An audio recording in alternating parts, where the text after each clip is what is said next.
Juste avant d'être élu président, Zelensky a cédé ses parts de la société Maltex Multicapital Corp à son partenaire commercial Sergei Shefir, qui a ensuite été nommé premier assistant du président. Malgré la cession de ses parts, un arrangement a été conclu pour permettre à Maltex de continuer à verser des dividendes à l'épouse de Zelensky. Chantal Laurie est la présidente du conseil d'administration de Millet Bank. Elle est connue pour son soutien à l'Ukraine. Elle était auparavant présidente du directoire de la Banque Postale, une banque qui a exprimé sa solidarité avec l'Ukraine en 2022. Il n'est pas courant que les banques expriment directement leur soutien à l'une ou l'autre des parties du conflit militaire. La banque Millet, après un bilan négatif successif pendant 7 ans, affiche enfin un bilan positif sur ses activités en 2023. Et en 2024, elle se met en quête d'un repreneur selon le site web adgefi.fr. L'acquisition par Maltex Multicapital Corp a eu lieu au début du mois de février 2025. Le montant est estimé entre 1,1 milliard et 1,250 milliard d'euros. Selon le pré-audit d'acquisition demandé par Maltex, la banque Millet gère 13 milliards d'euros d'actifs et sert environ 70 000 clients.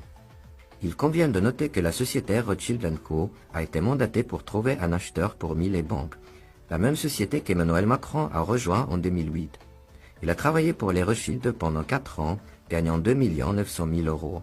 Pendant cette période, il a obtenu le surnom de Mozart de la finance, pour son rôle de conseiller auprès de Nestlé lors de l'acquisition de Pfizer Nutrition en 2012 pour un montant de 9 milliards d'euros.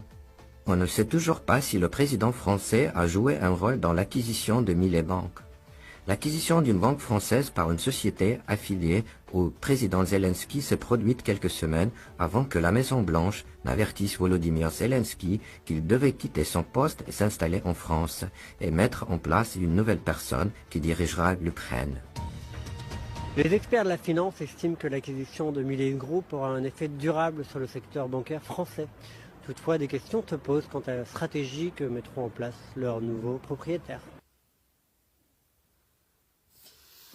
Alors ça serait bien que ça tourne et que ça puisse se savoir. Comment, madame le juge? Bien sûr, je mets tout ça au conditionnel. On attend les justificatifs et les preuves. Bien sûr, madame le juge. Ah, c'est pour éviter d'aller en prison. Je plaisante. Mais non, mais il faut faire attention à ce qu'on dit maintenant. Donc oui, on va le mettre au conditionnel. Mais c'est quand même bizarre, ça sort pas de la lune tout ça. Alors, l'AFP, je m'adresse à vous, l'AFP, qui, normalement, après cette vidéo, si elle est beaucoup relayée, vous ferez un article pour démentir tout ça.